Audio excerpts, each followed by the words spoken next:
Hello and welcome to our week 2 checkup and directions. It's nothing too exciting in week 2.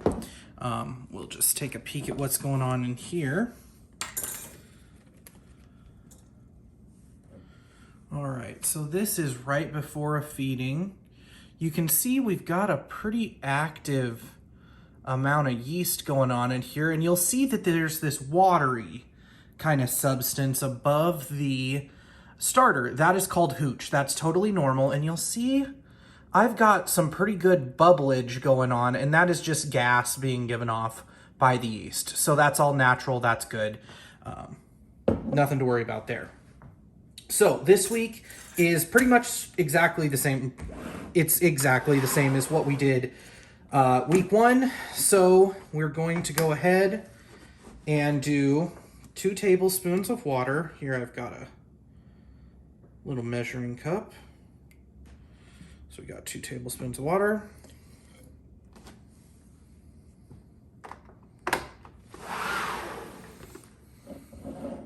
Move that into frame a little better.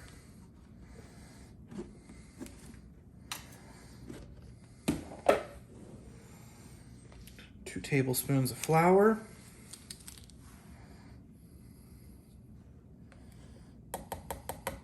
1, 2. Okay.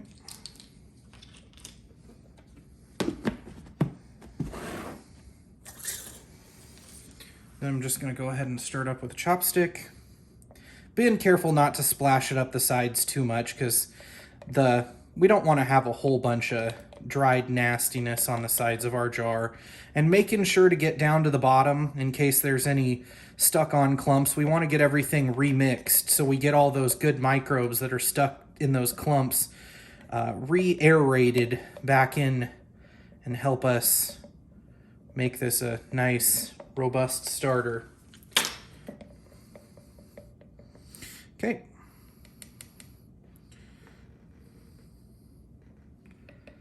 Just lay that over here on this paper towel. And this is what it looks like now. You can see we got some good air whipped into it. It's pretty watery right now, and we will work on the wateriness next week. But for now, the wateriness really helps encourage fast microbial growth, so we're not going to hate on the wateriness at this point in the game. Also, just like the directions say, when we get later on into this week, we'll see that we're already starting to get, we're getting there, we're getting up near our halfway point.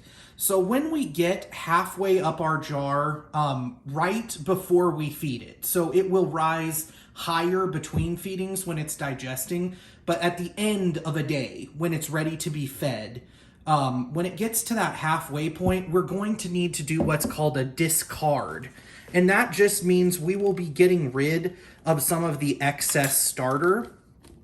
And that is a little bit of a shame, I understand, that we have to throw some of it away. But it is a good thing in the end, because it is going to allow more space for us to continue to grow our starter. And more importantly, it's going to allow our starter to develop more flavor. Right now, if you were to try and make something with this, it would literally just taste like a little bit of yeast and flour, which is exactly what it is. There is not much of a microbial community going on in here yet, so it will be pretty much tasteless. If you were to try and make bread, it would be the most bland thing in the world. So we have to develop some flavor, and that's going to mean that we're going to have to kind of reduce the volume of this so we can keep adding to it, and that microbial community can get stronger and stronger and stronger until we have a really good, strong flavor that we'll be able to actually taste in the end product.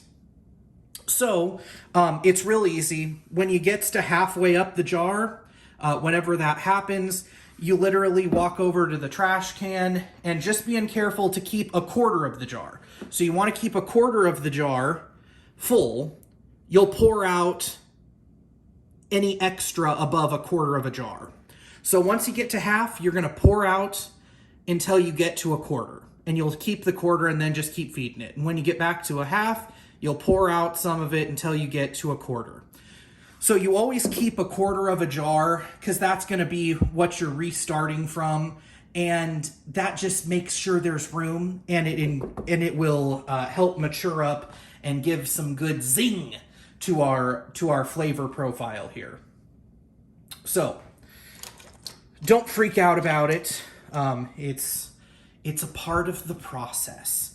So be looking towards that. Probably you're going to get to the point where you're going to need to do a discard at the end of this week or at the beginning of week 3.